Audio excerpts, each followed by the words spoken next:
খুলছি তোমাদের সামনে, দেখি কি আছে। এমনি তো হাত লেগে গেছে, স্বপ্নময়ের আজকে বই দিয়েছে, সেই বই বয়ে আনতে আনতে কষ্ট হয়ে গেছে অনেক।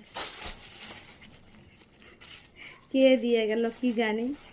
এখানে এক ঘরই আছে বাঙালি, তো তার সঙ্গে এই ফোনে কথা বলতে বলতে আসলাম। ফোন করেছিল দিদি, তো সে তো না হলে তো বলতো।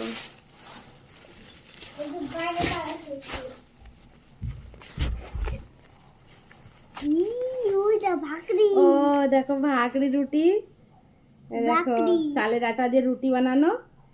আর হচ্ছে কি দেখি তো, আমি দেখবো, দাঁড়া দাঁড়া আমি খুলি, দেখি দেখবো।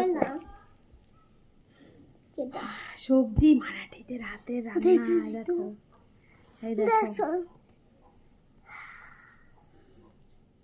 আমার মনে হয় পাশের রুমের ওই ভাবি রাখে গেছে।